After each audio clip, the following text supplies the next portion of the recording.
servetien.ch. Il y a des clubs qui ont des traditions. Manchester United, le Real de Madrid, le FC Servette FC déjà, parce qu'il y a beaucoup de gens qui disent FC Servette, mais... Merci beaucoup Anthony, vous laissez aller au vestiaire. Voilà ce qu'on pouvait dire ici depuis les Charmières.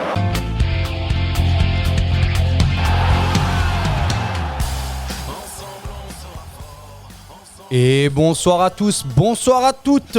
Bienvenue dans ce podcast de servetien.ch pour l'analyse du match de Servette-Lucerne de ce dimanche à 14h15. Un match avec un résultat de 1-0 pour Lucerne. On est là ce soir pour analyser le match avec Nil Hassan. Salut Nil. Salut. Ça va bien ? Écoute, on récupère du match de hier, quoi. On essaye de digérer cette défaite et un peu oublier un peu l'arbitrage et le manque de réussite en attaque. Ouais, pas évident. Et on est ici ce soir avec Lucas. Lucas, comment ça va ? Ça va bien et toi ? Ça va très bien. Alors ce match ? Déçu, mais bon, avec les décisions arbitrales, plus frustré que déçu de la part de la performance servétienne. Ouais, on reviendra plus tard lors de l'analyse sur ce match. Ce soir, on va donc parler de la composition de départ, l'analyse du match en lui-même, les tops et les flops comme d'habitude. Et on finira peut-être par parler des extras sportifs, un petit peu de Servette. Alors les gars, ce soir, donc on débute assez rapidement sur la compo. Geiger qui nous aligne à peu près le même 11 que la dernière fois. Toujours avec Koutessa en 10. Moi j'avais dit la semaine passée, l'émission qu'on a faite, mais pas sortie parce qu'il y a eu une erreur technique que Geiger nous écoutait. Geiger avait écouté, j'avais fait un petit mot pour toi Nil. Geiger nous écoute. Voilà. Avec donc Koutessa en 10, Pluquet à gauche, Stevanovic à droite, comme d'habitude, Bedia en pointe, Cespedes Cogna au milieu de terrain, Vouillot Séverin à la charnière centrale, Clichy et Mbabou, et bien sûr le capitaine Frick au but. Les gars, cette compo, qu'est-ce que vous pensez ? Je commence par toi, Lucas, dis-moi. Il a reconduit un truc qui avait bien marché au dernier match. Content que Koutessa joue en 10. On l'avait demandé, c'est cool encore que pour une deuxième fois d'affilée, on puisse le voir en tant que 10. Un peu plus déçu que Cespedes soit titulaire. Je m'attendais à un retour de Doulin, mais je crois qu'il n'était pas encore à 100%. Mais c'est vrai qu'il manque, on sent un manque de Doulin dans le 11 de départ. En tout cas pour ma part. Sinon après, rien à dire sur le reste de la compo. Ouais, Doulin beaucoup trop juste. Il était revenu à l'entraînement, mais on voit dans les informations qu'il s'est un petit peu refait mal, donc ils ont préféré ne pas le refaire jouer tout de suite. Nil Hassan, toi, la compo, qu'est-ce que t'en penses ? La compo, déjà très content de voir goûter ça en 10. C'est ce qu'on demandait notamment avec toi depuis plusieurs émissions, de le voir en numéro 10 et qu'il avait qu'il pouvait plus exploiter l'attaque servétienne que Flouquet en numéro 10. Niveau de l'attaque, pas de surprise. Après, au niveau de la défense, c'était plutôt de voir le retour de Vouillot, mais je pense que c'est dû à la blessure de Rouillet parce que Rouillet n'a pas été convoqué. Du coup, plaisir de revoir Vouillot dans le 11 de base. Et puis évidemment, Cespedes qui était un peu au début du match mon point faible, où j'étais un peu pas très content de le voir titulaire parce que c'est vrai que souvent il arrive qu'il a des cartons jaunes ou même des expulsions pendant le match où on le voit, il n'est plus aussi au même niveau que la première saison en Super League. J'aurais préféré peut-être un Valls ou un Samba Delidiba en numéro 6. Du coup, un peu déçu de la titularisation de Cespedes, mais sinon dans le reste, assez content. Et puis le retour aussi de Clichy à la Praille en tant que titulaire après ses blessures. C'est vrai que ces derniers temps on avait vu pas mal Baron. Du coup, en plus Baron a été prolongé récemment. Du coup, c'était pas une surprise. Voilà, juste Cespedes titulaire. Voilà, c'était un peu le petit point faible. Ouais, tu parles de Cespedes qui enchaîne quand même une 5e titularisation d'affilée en comptant le match de coupe. Geiger lui fait confiance depuis que Doulin est blessé. On reviendra peut-être plus tard sur sa performance. Les gars, je vous propose qu'on entame l'analyse du match en elle-même. On peut dire que Servette débute le match d'une très mauvaise façon, malheureusement. On se fait vite dominer et c'est dès la 2e minute qu'il y a une attaque lucernoise. Ensuite, pareil à la 4e où c'est un Lucernois qui se retrouve tout seul et Pluquet qui revient défendre. Les gars, les 10 premières minutes, elles nous ont fait peur quand même, non? Bah, on s'en sort bien parce qu'on a pu se retrouver à 2-0. On a eu un excellent retour de Fluquet sur le tacle où on aurait dit un défenseur. Ça me rappelait ce que Mathias De Ligt avait fait avec le Bayern où il sauvait sur la ligne. Rien à voir. Ah oui, parce que Rien à voir. ça touche le PSG. Voilà, ça rappelle de mauvais souvenirs à Gab. C'est pour ça qu'il est un peu pas très content de cette remarque. Mais ça me rappelle un peu ce sauvetage à la dernière minute, ce tacle sauveur. Puis en plus, après le tacle, il vient vers la tribune nord demander du soutien. On voyait Frick qui soutenait son coéquipier. Mais c'est vrai qu'on a eu énormément de chance parce que là, normalement, on a eu Fluquet intervient sur la deuxième action, mais sur le premier but, on a pu se faire encaisser un but. Ensuite, un peu plus tard dans la mi-temps, là, Fluquet qui fait une perte de balle au milieu de terrain. On ne sait pas comment le but n'est pas rentré dans les buts. Il y a eu Lucien Noah qui a eu manqué de réalisme face au but. On n'a pas eu que ces deux grosses occasions. On a quand même eu 3-4 grosses occasions de Lucerne, où vraiment Lucerne, au dernier geste, a vraiment eu beaucoup de déchets. Soit n'a pas cadré, soit n'a pas tiré au but, quoi. Du coup, on s'en sort plutôt bien. Totalement. Lucas, toi, on va dire ces 10 premières minutes, tu as senti de la même façon ou... Ouais, pareil. On a eu très très chaud. On pouvait être dominé, on pouvait être à 2-0 au bout de 10 minutes et heureusement on ne l'est pas. Et c'est un peu bizarre parce qu'à domicile, généralement, Servette, ça devrait jouer mieux. Et en plus, face à un adversaire qui est Lucerne, on ne devrait pas être en péril comme ça si rapidement dans le match, quoi. Non, c'est clair. Ensuite, vient des minutes un peu plus favorables pour Servette, je dirais. Je dirais même que pendant 20 minutes, Servette a dominé. On a eu la toute première frappe du match par Mbabou, qui était une frappe petit centre un peu rater quand même à la 14e. Un coup franc à la 20e. Stevanovic aussi qui fait une belle passe à Bedia à la 25e. En fait, Servette, après, ils ont repris un peu la main du match. Bah, on retrouvait un peu le Servette qui était fort dans le jeu, qui construisait depuis derrière, qui partait en contre-attaque sur le côté. On a vu Fluquet qui était très, très bon sur le côté droit, sur le côté gauche, qui apportait énormément de centres. Pareil pour Stevanovic. Mbabou qui se projetait aussi très en avant. Bah, dans le côté droit, c'était très intéressant. On avait le duo Stevanovic Mbabou qui aurait pu amener un but parce qu'on a eu la latte justement sur la tête. C'est ça, à la 28e minute. De Stevanovic, si je me trompe pas. C'est bien ça. Et c'est vrai que ça, c'était quelque chose qu'on voyait pas au premier tour. Vous voyez Stevanovic qui recevait un centre du côté droit. Normalement, c'est lui qui était au côté droit. Et puis là, on a vu qu'on avait vraiment des arguments offensifs. C'était très intéressant. Et moi, à la fin de la la première mi-temps, pardon, j'étais assez confiant pour la suite. Lucerne était un peu écrasé par le jeu de Servette. Il manquait juste peut-être le petit dernier geste comme sur le tir d'Mbabou sur le centre, mais à part ça, on n'a pas eu vraiment de grosses occasions d'arrêt du gardien. C'était plus la latte, et il me semble qu'on avait aussi eu une deuxième latte sur corner à la première mi-temps. Du coup, mis à part ces deux lattes, on n'a pas eu vraiment un arrêt du gardien ou un tir qui a été vraiment dangereux. Là, sur le centre de Stevanovic où Fluquet a fait un centre où Bedia était à 2 doigts de le toucher. Je pense que s'il touchait, il avait but. Oui. Du coup, je pense qu'à la ce centre-là, il était même à la 13e minute. À la 13e minute. Ouais. Pour te dire, c'est pour ça que je te dis qu'on a quand même dominé pendant 30 minutes du match où dès la 13e minute, cette première action, Fluquet Bedia, où Bedia, en fait, s'il fait une pointure de plus et qu'il jette un petit coup, il la touche. Alors peut-être qu'il la met pas au fond, mais au moins il la touche. Mais après, jusqu'à la 45e minute, on remarque que Lucerne, ils ont 2 occasions. À la 33e, on se fait une petite frayeur, et ensuite à la 39e où Sergic touche le poteau. Mais sinon, c'est Servette qui a le plus d'actions.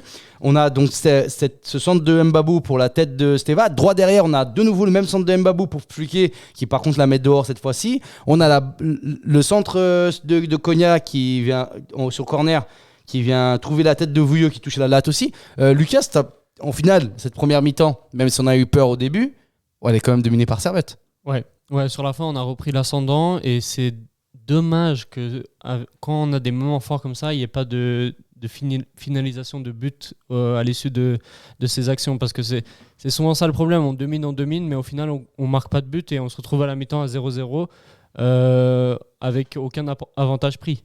On arrive à la mi-temps et puis la deuxième mi-temps a prouvé que même en dominant la fin de la première mi-temps, il suffit d'un fait de jeu et puis on évite de dominer, quoi. Enfin, on évite je trouve plus mes mots. Mais On perd l'écart, on retrouve l'écart. On a un écart de but à combler, quoi, tout le temps. Ah oui, bien sûr. Voilà, c'est ça que Mais juste, gars, par rapport à la 36e, le poteau de Lucerne, il faut le rappeler qu'il a 2 grosses occasions de Lucerne qui viennent d'une erreur de Fluquet. Où le poteau il vient d'une perte de balle au milieu de terrain de Fluquet qui est complètement évitable et par chance elle arrive au poteau, et elle a aussi un dégagement où Fluquet dans les 16 mètres fait un dégagement dans l'axe à l'aveugle. Oui, et ça franchement très juste, je m'en rappelle. c'est une erreur Très juste. Il a essayé une passe un peu entre les lignes, mais dans la défense, dans les 30 derniers mètres. Chez les juniors, c'est ce qu'on apprend en premier, c'est de jamais faire de passe ou de dégagement dans l'axe. Et là, c'était à l'aveugle sur une contre-attaque de Lucerne. Du coup, on s'en sort plutôt bien aussi. Hein. Parce que là, le scénario catastrophe, ça aurait été qu'avec ces 2 erreurs de Fluquet, on se retrouve à 2-0, malgré le fait qu'on ait deviné le match. Donc au final, on finit cette première mi-temps en ayant dominé, mais au final, on aurait quand même pu encaisser des buts. Donc on ressort pas très satisfait quand même de cette mi-temps, ou si. Mitigé. Parce que d'un côté, tu domines, mais de l'autre côté, tu fais des erreurs ou je sais pas, où c'était IB en face ou une autre équipe, peut-être qu'elle aurait mis ses goals. Du coup, mitigé pour moi, quand tu repenses à ces erreurs individuelles. Ouais, elle est à l'image de notre saison. On est une des meilleures défenses de Super League. Ça, justement, là, on s'encaisse pas des buts sur des occasions comme ça, mais on est aussi une des pires attaques. Donc là, c'était à l'image de notre saison. On a une bonne défense qui garde le clean sheet sur la première mi-temps, mais on a une mauvaise attaque qui ne transforme pas ses occasions en face. Oui, des occasions, comme on a dit, on en a eu avec Stevanovic, Pluquet, Bedia. Et donc, les gars, moi, je reprends une phrase du grand Bijan qui est père. Non, je rigole, il est juste malade. J'espère qu'il écoutera ça. Je reprends une phrase de Bijan, donc, et je dis, les gars, vous êtes hier à la mi-temps, vous dites quoi ? Plus d'intensité et plus de risques en attaque. Plus continuer dans cette voie de presser Lucerne et de partir sur les côtés et pas se relâcher. Parce que même en attaquant, on a vu qu'on a failli se faire encaisser 2 buts, mais là, c'était vraiment de continuer à mettre la pression. On est à domicile, on va attaquer devant la tribune nord, c'est de mettre plus d'intensité, plus de risques en attaque. Ouais. Et toi, Lucas ? La même chose, continuer sur le rythme où on a fini la première mi-temps et continuer à presser et au final, au fond du... j'arrive pas à parler aujourd'hui, mais au bout du bout, à la fin du compte, on marque le but, quoi.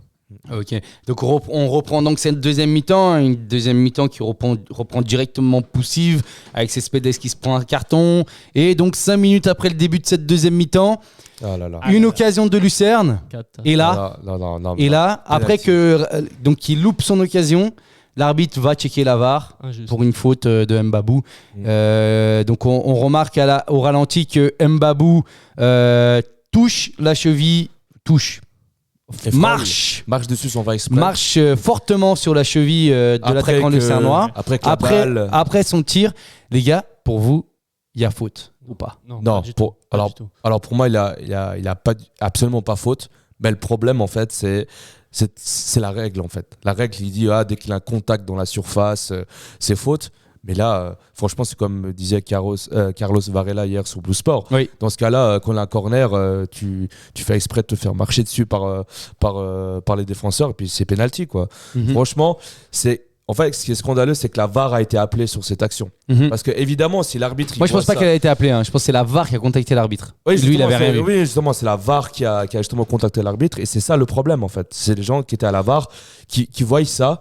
Et du coup, l'arbitre, il voit dans le règlement, si dès que tu as contact, c'est faute. Mais en fait, ce qu'il faudrait revoir, c'est cette question de règlement avec la VAR. Ouais. Dans ce sens-là, ça n'a pas de sens. Pour moi, le Mbabou n'influence pas au moment où il tire. C'est après que le tir a été fait, qui n'a pas été cadré, que Mbabou touche le pied sans faire exprès. Et là, on siffle en plus carton jaune plus penalty. Franchement, pour moi, c'est beaucoup trop. Et là, justement, est-ce que d'autres arbitres n'auraient pas sifflé? Est-ce que l'arbitre a juste appliqué le règlement? Est-ce que lui, il a interprété du sens? Il y avait un impact dans le jeu? Ça, on ne sait pas. Mais en tout cas, pour moi, s'il a sifflé parce qu'il aurait eu un impact dans le jeu, là, c'est faux. Là, c'est clairement une erreur d'arbitrage. Et en plus, l'arbitre qui a sifflé hier, apparemment, c'est le meilleur arbitre de Super League parce que c'est le seul arbitre suisse qui arbitre les matchs de Ligue des Champions et les matchs de qualification européenne nationale. Du coup, ça m'étonnerait que ce soit parce qu'il aurait interféré, Mbabou aurait interféré sur le jeu de l'attaquant. Ce serait plus parce qu'il a ce fameux règlement de s'il a un contact, il faut siffler. Et toi, Lucas, t'es d'accord avec Nîmes? Ouais, complètement. Je comprends pas pourquoi il siffle penalty si justement l'attaquant il a effectué son action, il a fait son tir et la faute est après et elle n'a pas déstabilisé, elle n'a pas engendré de conséquences sur la finalisation de l'action. Et dans ce cas-là, il n'y a pas penalty, à part s'il y a ce tir et qu'après Mbabou il donne par exemple un coup de poing où il fait vraiment un truc volontaire. Là, il y a faute. Oui, parce là, que il y a faute. Oui. C'est un acte anti-jeu. C'est un acte anti-jeu. Mais dans ce cas-là, Mbabou, il est dans sa trajectoire de course en plus, et il lui marche involontairement dessus.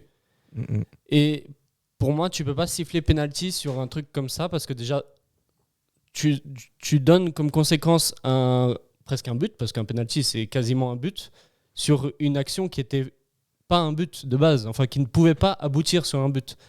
C'est comme si on joue un coup franc, enfin il y a une faute en dehors de la surface, on laisse l'avantage et que le joueur il tire à côté, on va pas revenir sur le coup franc, on va pas dire il y a coup franc, maintenant il peut tirer le coup franc. Exactement, non, l'action est finie, il a raté son occasion. On va pas revenir et donner un penalty alors qu'il a raté son occasion. Pour moi, c'est pas juste. C'est pas juste. Les gars, moi je vous entends beaucoup, mais pour moi il y avait penalty.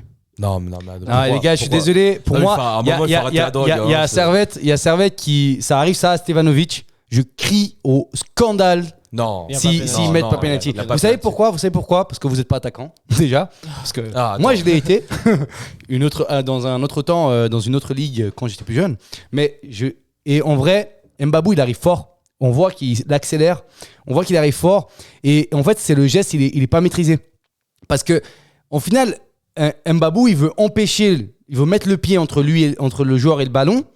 Sauf que il le contrôle pas. Et il finit par lui marcher sur la cheville. Non, alors certes pour vous vous me dites ouais il n'interfère pas dans l'action, mais si, parce qu'en fait le gars il voit Mbabou arriver comme un boulet de canon et il sait qu'il va se faire arracher, donc il essaie de tirer au plus vite et au final il se fait arracher quand même. Donc pour moi là c'est dans ce genre d'action et c'est pour ça qu'il y a la VAR aujourd'hui. C'est pour justement, alors ça me brise le cœur aujourd'hui de te dire ça et de vous dire ça, mais pour moi dans cette action là je suis attaquant ou pire, enfin mieux, je suis Servette, pour moi il y a penalty là. Non, parce que l'attaquant, quand il tire, c'est lui qui fait le mouvement, qui ensuite va finir sous la semelle de Mbabou. Mbabou, il continue son action tout droit. Il mais peu importe. Peu importe quand toi, tu vas tirer un ballon. Imaginons qu'on ne soit même pas au même endroit. Imaginons que tu sois dans un autre endroit de la surface. Tu vas tirer le ballon.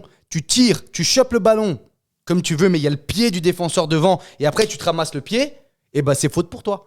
Non, mais dans ce cas-là, comme disait Neil Hassan, dans un corner, j'ai juste à mettre mon pied quelque part et quelqu'un me va. Alors là viennent les problèmes. Et là, c'est là où je suis d'accord avec vous. C'est que cette règle, elle est compliquée à juger. Et ça, je suis d'accord que la règle, elle est compliquée, etc. Parce que comme on disait, au final, si j'ai envie d'obtenir des pénaltys, je tire sur leurs mains pour revenir sur une autre règle un peu bizarre des mains dans la surface. Ça, je l'entends et je suis d'accord. Mais en fait, le souci, c'est que la règle, comme elle est faite, comme tu as dit, l'arbitre, il l'applique. Et l'arbitre, dans son jugement d'après-match, au final, il sera jugé sur son match, sur le règlement. Et là, tu regardes la VAR, un arbitre, il va juger le match de l'autre arbitre. Il regarde, il a pris la bonne décision. Et oui, les gars, au final, l'arbitre a pris la bonne décision. Mais ce que je suis d'accord avec vous, où c'est un peu sévère, c'est ce carton jaune. Bon. Voilà. Dans ce cas-là, Bédia, à chaque fois qu'il sera en attaque, il faudra qu'il fasse comme l'attaquant, attendre que le défenseur lui mette un pied dessus et puis à chaque fois il a penalty. Alors, ah oui. Mais je comprends. Ça n'a pas de sens. Je comprends qu'il n'y ait pas de sens la règle, mais la règle elle est comme ça aujourd'hui. Et là, comment essayer d'ouvrir l'action? Pour moi, Mbabou le fauche clairement après son tir et ça on peut pas le nier.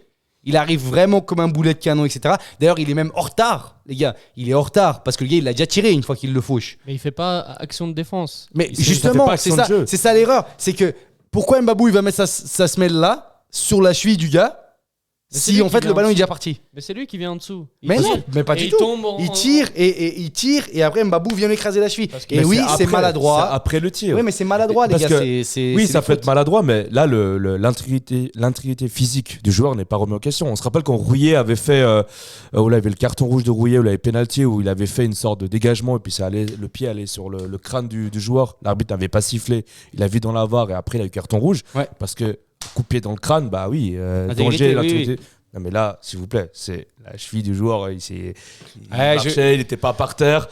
Bon, les gars, je vous Franchement, dis. pour moi, si à chaque fois on a sifflé des fautes comme ça, on est foutu. Hein. Ouais, Parce mais que au là, final. moi je suis coach, je vais dire à mon attaquant, tu vas tout le temps chercher le pied du défenseur. Ouais. Et les défenseurs ne vont plus défendre.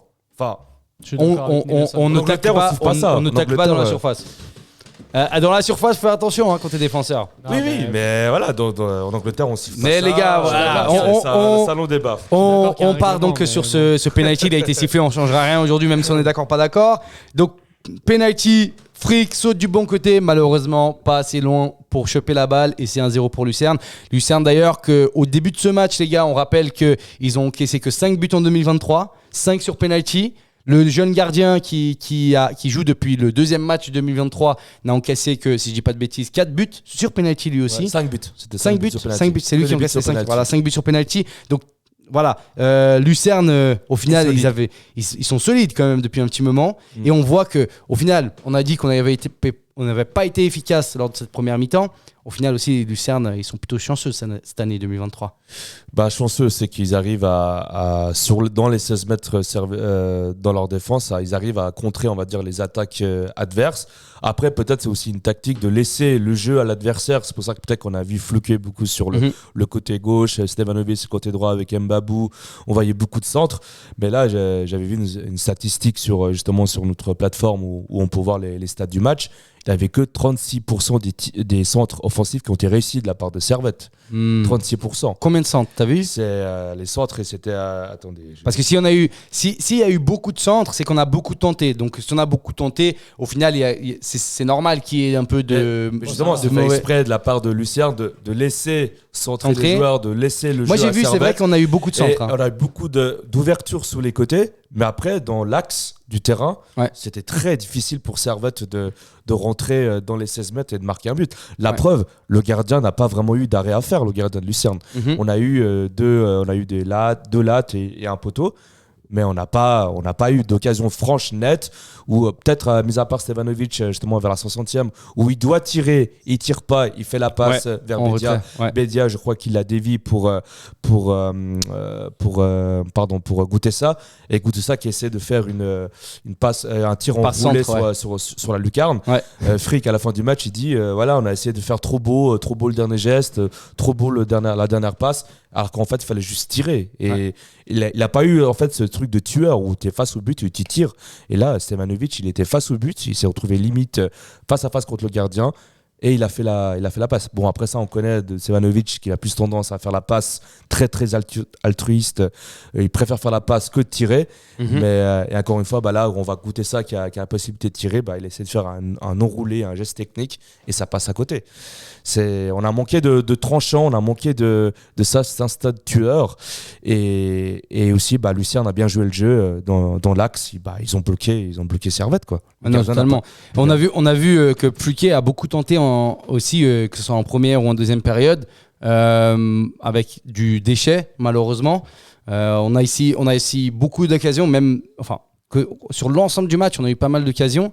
Au final, toi, tu parles de manquer de tranchant, au final. Toi, tu es d'accord avec cette analyse? Ouais, non, je suis d'accord. Je suis d'accord avec ce qu'a dit Nielsen. Et franchement, c'est ce qui manque, quoi. Ouais. Chez nous, de tranchant, il nous manque un truc. Un tueur, mais on Il l'avait manque un avec tueur, Bédia ouais, c'est ces derniers matchs. Il était. Ouais, il peut pas faire tous les il matchs. peut en faire non tout le plus. temps. Et puis là, on a vu, il a fait un très bon match où à lui tout seul, il arrivait à prendre la balle au milieu de terrain. Il l'a ramené jusqu'aux 16 mètres, de jouer dos au but. Il est très fort, franchement, à ce niveau-là. Je pense qu'aujourd'hui, hier, il méritait un but sur le centre de Fluquet où s'il a dévié, je pense qu'elle rentrait. Mais mis à part Bédia, on n'a pas cette personne qui serait là devant les buts, instinct tueur, et qui te la met, qui te la met au je point. pense que c'est pas qu'une question de Bédia, c'est aussi les autres joueurs à côté. Bédia, il plante ses buts en soi. Et en 2023, il plante ses buts. C'est juste que ceux d'à côté, malheureusement, on parle de Fluquet, on parle de Koutessa aussi, parce qu'au final, il a mis que 2 buts pour l'instant. Même Stevanovic, qui est pas aussi tranchant que d'habitude. Au final, lui, notre neuf, il est là pour faire les stats, il les fait. Mais en fait, ce qui manque, c'est plutôt l'efficacité autour de lui. Et c'est ça qui est dommage. Fluquet, on l'a vu. Il a marqué un but il n'y a pas longtemps en coupe, mais franchement, c'était plus difficile de le rater que de marquer. Il était la balle offerte face au but. C'est vrai que Fluquet, au niveau des centres, de l'animation offensive sur le côté, il nous apporte quand même quelque chose. Je dirais pas qu'il est excellent ni mauvais, mais voilà, il est dans la moyenne. Il fait ses matchs. Par contre, quand il est face au but et qu'il doit tirer, soit c'est à côté, soit c'est la latte, soit c'est le poteau. Il manque justement cet instinct-là. Et je pense que si Fluquet avait cette même réussite que Bédia, on serait on n'aurait pas enchaîné autant de mauvaises prestations. Pareil pour Stevanovic, qui est aussi très bon pour faire des passes, pour délivrer le centre, mais aussi face au but, problématique. C'est ça, Du coup, les gars, 68e minute,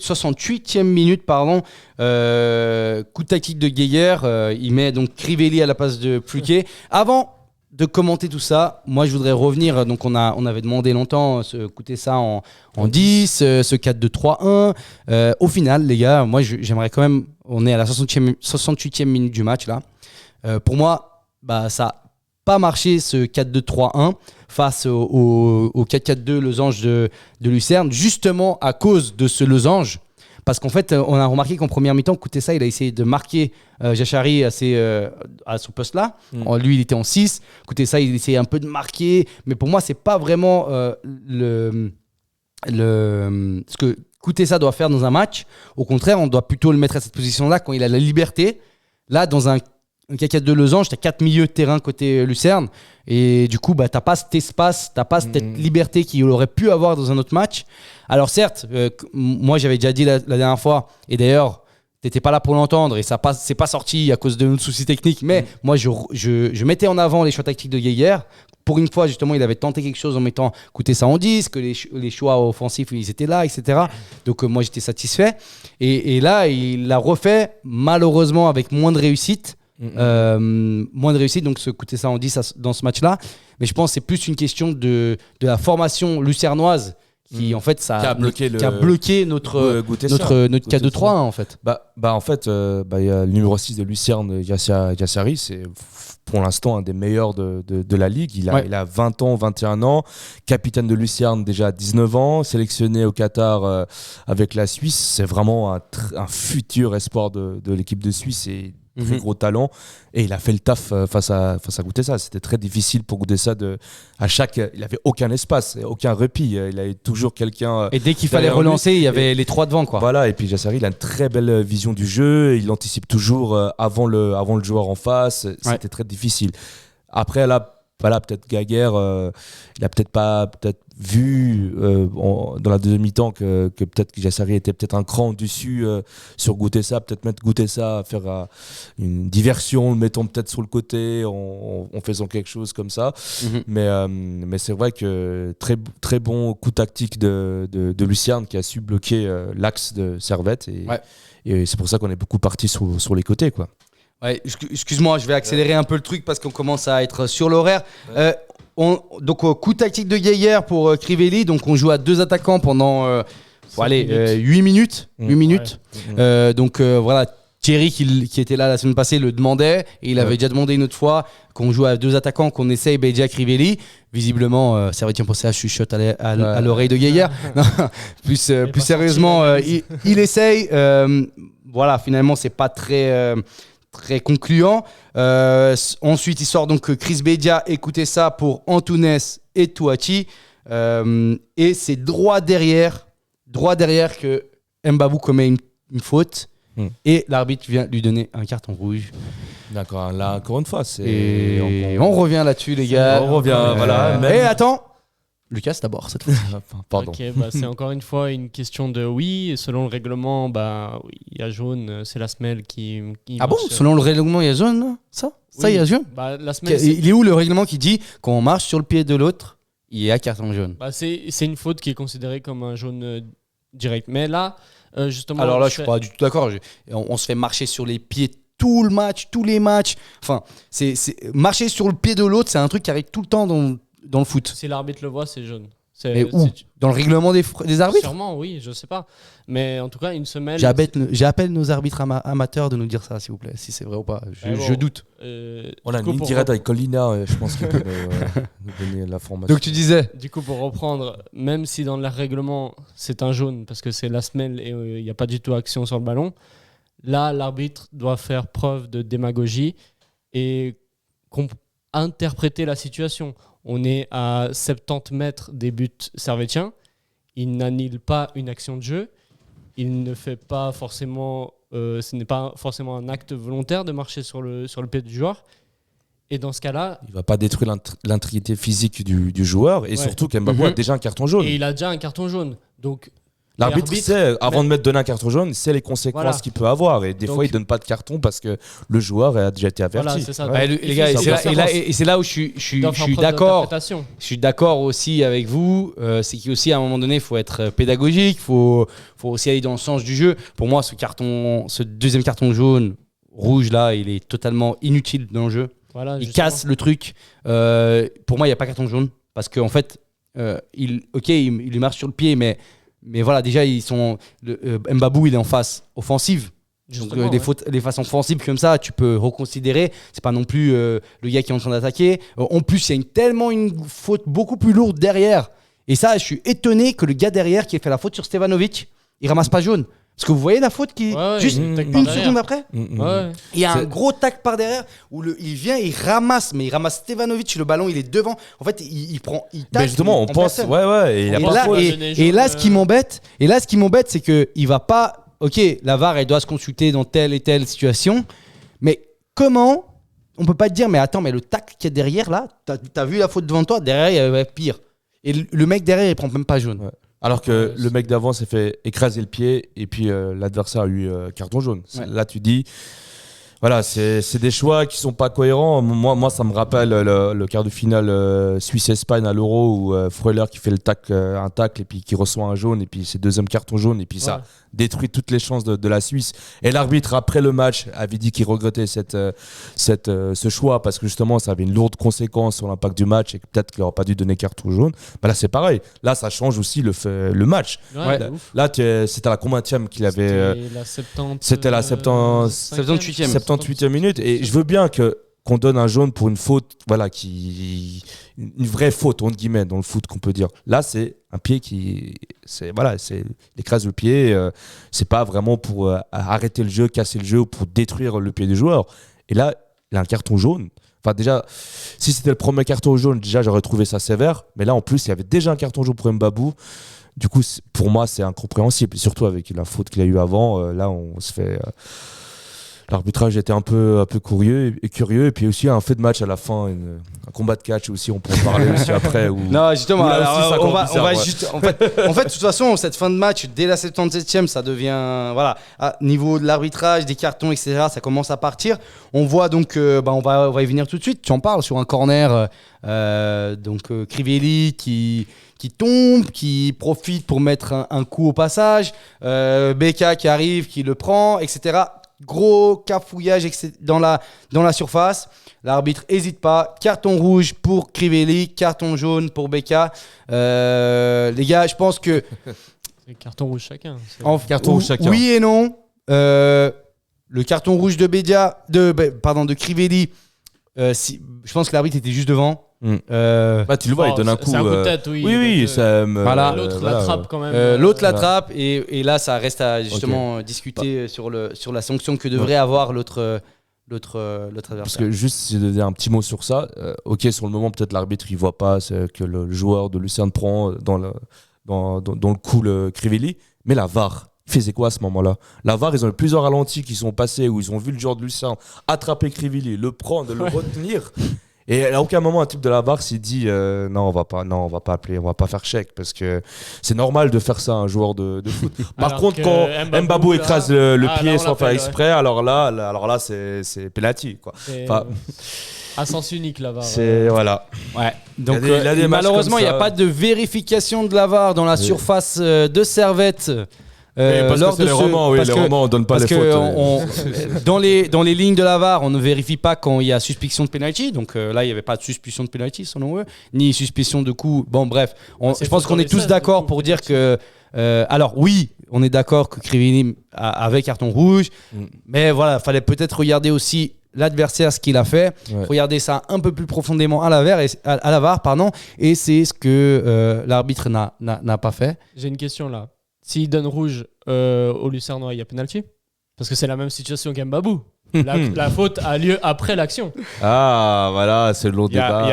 il y a d'abord faute de la part Bah oui, de parce que Krivini. les deux ont Ouais. fait rouge, du coup c'est Mais si compliqué. c'était que lui. il y aurait Si pas- c'était que lui, c'est différent. Mais là, il y a faute d'abord de Crivelli et ensuite il y a faute de Becca. Juste un tout petit mot. Oui. C'est très malheureux ce que je vais dire, mais le défenseur a été intelligent parce qu'il savait que Crivelli est très sanguin et que la moindre petite provocation, il le fait sortir du match. C'est comme Balotelli. Balotelli, tu le provoques, tu le fais sortir du match, carton rouge. Et ben là, le défenseur, Il a été malin. il a été malin sur ce coup-ci. Je pense qu'il a dû voir les vidéos de Crivelli avec le joueur d'Uric, le t-shirt, toutes les vidéos. Il fait bon, bah, on va le provoquer, on va voir ce que ça donne. Ouais. Bah, Ouais, il a voilà, malheureusement, Ouais, et- ça a marché. Et on finit le match avec des cartons encore, enfin un carton encore, carton. avec une percussion de Touati à gauche,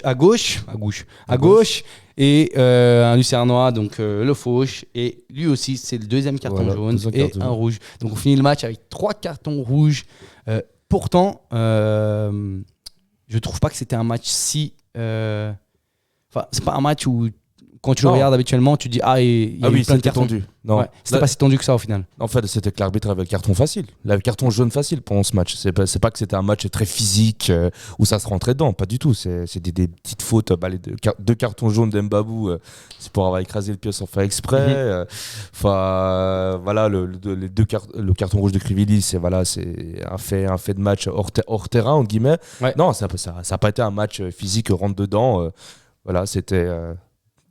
L'arbitre a eu le carton facile et Touati a failli nous marquer le but de l'année Oui. si ça serait rentré. Et Servette recommence avec ses histoires de la 5-6 en arrière car le joueur n'était pas annoncé dans le groupe. Du coup, on risque de tapis vert. Mais de toute façon, ça change rien, on a déjà perdu. Du coup, heureusement qu'on n'a pas marqué, que Touati n'a marqué ce but parce que là, ça aurait été encore pire. Ouais, c'était Ouais, les gars, on va vite passer. On va passer au top et au flop et on va finir avec cette section-là. On lance le jingle.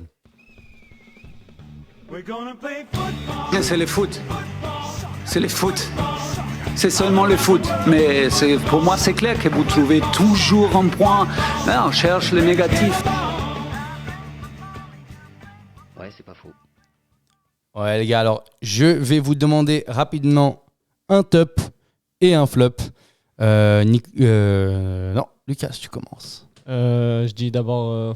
D'abord un flop et ensuite un top. Ok, pour moi, un flop dans le match, pour moi, c'est Pluquet. Parce que j'ai l'impression que il enchaîne les matchs un peu en dessous. Même au niveau lui-même, au début de la saison, il nous avait proposé mieux. Et là, je trouve qu'en plus de rater des occasions ça commence à faire beaucoup, bah, j'ai l'impression que même dans le jeu, il est moins efficace et moins percutant qu'avant. Et je trouve dommage parce que c'est un joueur que de base j'aime beaucoup et à part haranguer à chaque fois la tribune nord, ben, on ne voit pas trop dans le jeu. Et un top. Et un top, même si Totti il n'était pas sur la feuille de match, je peux le prendre. Non, pour de vrai, Totti pour son entrée, et j'ai sacrément envie de le voir dans le 11 la prochaine fois, si possible, ou plus de minutes. Dans le 11, à la place de qui? Bah, Pluquet par exemple, moi je trouve que. Il faudra qu'il soit dans la feuille de match du coup. Ouais, il faudrait que cette fois il soit dans la feuille de match. Mais je sais pas, j'ai vraiment envie de le voir une fois titulaire ou même où il jouerait plus. Parce que franchement, il apporte une percussion qu'on n'a plus depuis que Fofana est blessé. Et ça fait vachement du bien parce que là, en fin de match, c'était un régal de son côté. En plus, il a pu provoquer un carton rouge pour Lucerne et puis un quasi but splendide de sa part. Ok. Toi, Neil, rapidement, un flop et un top. Alors un flop, si j'ai un flop à dire, mis à part Fluquet, ce serait, en tout cas pas pour le Servette, mais pour le joueur en lui-même, pour les attentes, ce serait Mbabou. Parce que dans le Ouais, sens je suis où... pas d'accord, mais j'ai pas le temps. Moi dans Oh le là sens... là, je suis tellement pas d'accord. Moi Mais je suis j'ai pas le d'accord, temps. dans le sens il avait Murat Yakin qui était dans les tribunes. Je pense pas que c'est avec ce match qu'il va se dire je vais le rappeler pour les qualifications pour l'Euro. C'est vrai que ça Ouais, fait franchement, les gars, vous êtes sévères. sévères. Franchement pour ce Et que franchement, quand on a parlé de la première mi-temps, les 30 minutes où on domine, ça venait tout du côté de Mbabou. Tout venait de là-bas. Les récupérations, les relances, le jeu avec Stevanovic, le centre qui fait la barre, l'autre centre pour Fluquier, tout vient du côté droit. Alors, on est sévère, vu son niveau, et je l'entends. Mais les gars, on est franchement, tu penses que si on avait eu Diallo ou Magnin ou Bauer à ce poste-là, pendant ce match-là, tu penses que ça aurait été pareil? C'est exactement ce que j'ai dit avant. C'est un flop pas pour le Servette, pour le jeu. Un flop pour lui, pour Mbabou. Parce que le contexte, c'est un joueur qui est quand même joué l'Euro, qui était dans le cadre de l'équipe de Suisse. Ouais, mais il fait son taf. Murat Yakin En vrai, il était fait là. son taf. Le truc, c'est que ces derniers matchs, si moi je suis Murat Yakin et que je vois les matchs d'Mbabou, je le sélectionne pas. Mais pourquoi il fait son... En vrai, moi, je trouve que son côté droit, il fait son taf. Il peut pas. C'est pas un buteur, les gars. C'est pas Messi. Non, mais tu vois qu'il a quand c'est même. pas Neymar. Tu vois il fait qu'il son taf de son côté. Non, parce que moi, je suis le directeur sportif de Fulham. Est-ce qu'il a fait une bourde? Tu vois, quand même, des fois, il a des déchets. Il a quand même du déchet. Est-ce qu'il a fait une bourde qui nous a causé quelque chose, qui a posé problème, on a failli prendre un but? Est-ce qu'il a fait des bourdes? Tu vois, des fois, dans le placement offensif. Est-ce qu'il a créé des occasions? Oui, il a créé des occasions. Alors, son travail, c'est ne pas faire de bourde en défense, défendre correctement et créer des occasions. Est-ce qu'il le fait? Il le fait en partie, mais il peut faire mieux. Mais il peut faire mieux, ça, je suis d'accord avec toi. C'est pour ça que je dis que c'est un flop, pas pour le Servette, mais pour lui. Mais même pour ses prestations. T'es Murat Yakin. Tu vas voir un joueur et dans Moi, le je match, sélectionne. il se prend. Moi, je sélectionne lui, je sélectionne Antunes, je sélectionne même Cogna. Non, mais là aussi. Je naturalise Cogna, je le sélectionne. Attention, je dis que Mbabou est un flop, mais je dis pas que c'est un flop pour le Servette et pour ce qu'il a apporté. Je sais, Ça, il faut vraiment que les auditeurs comprennent ça, et je dis pas qu'il a fait des mauvaises prestations. Je dis pour le joueur, pour le statut qu'il a, d'un joueur qui vient de Première Ligue, qui a joué, qui a gagné plusieurs fois le titre avec IB, qui a joué en Première Ligue, qui a joué avec la sélection de la Suisse, et en sachant que Murat Yakin était en tribune, pour lui c'est un flop. Voilà, c'est pour lui en tant que joueur, pour sa carrière, pour sa stature. Après, évidemment, c'est sûr que comparé à Diallo, Bauer et tout ce qu'on a eu, pour le Servette, je peux pas me plaindre. Mais c'est pour lui en tant que joueur, pour ce qu'il attend pour se relancer, parce que je suis pas sûr que Fulham va sauter sur l'occasion pour dire ok, t'as fait une incroyable saison à Servette, on te reprend dans la première équipe, parce que là avec ce qu'il a, voilà, il manque quand même quelque chose pour le Mbabou qui va parce qu'il faut pas le rappeler, son objectif c'est après quand il va revenir à Fulham, c'est de regagner sa place. Là pour l'instant avec ce qu'il montre, c'est pas acquis. Et à Servette il fait son taf, mais voilà. Et ton top? Mon top, Chris Bedia parce que c'est Chris Bedia. C'est comme à chaque fois, le gars il m'impressionne tellement quand le gars il est au milieu de terrain, le ballon vient vers lui, il fait des feintes de corps, il arrive à le conserve, il le rejoue, il a le ballon, tu vois 3 défenseurs qui sautent sur lui, quel homme. Il mérite sa statue? Non, non mais tu sais quoi, petite question de fin pour toi. Ouais. C'est qui le meilleur, Bedia ou Gretchen Kay? Bedia. Oh oui, on est d'accord. Bedia. Bien joué, Tchèque. Voilà, on est bon. C'est une sorte de Gretchen Kay au mieux. Voilà. Il fait. En fait, moi, ce que je dis, c'est que Bedia, il fait ce que Gretchen Kay il faisait. Mais au mieux. Très bien. Mais il fait plus encore. Ouais, au mieux. Il protège le ballon, il fait des courses, il amène, il fait des courses à la main. Non, allez. Mais juste bien que les auditeurs comprennent, j'ai pas dit que Mbabou est un flop pour le Servette. C'est un flop pour sa stature et son projet de carrière avec je t'ai mis mal, je t'ai mis mal. Attention, pas que mes mots soient déformés. Attention, pas qu'on retourne en boucle. Oui, il a dit que Mbabou était un flop pour le Servette. Non, pour lui, pour sa carrière. Et on prend juste qu'il a dit que... Attention. Ok les gars, merci beaucoup pour être venus ce soir. Le prochain match, c'est contre Lugano. C'est contre Lugano. C'est contre Lugano? Oui, au Cornaredo. Ouh là là là, les gars, je suis mal informé, excusez-moi. Alors, Prochain match à Lugano contre Lugano. Un super match. Super match en vue. Servette n'a jamais gagné là-bas, si je dis pas de bêtises. Si, pendant le Covid. Putain, je dis vraiment n'importe quoi. Alors les gars, merci à tous pour cette soirée. Ouais. Merci Neil. Voilà, et Mbabou n'est pas un flop pour l'équipe. Merci pour Lucas. Merci à toi. Et Merci à je vous dis bonsoir et à tous et à la prochaine chez servetien.ch. Ciao, ciao. Ciao.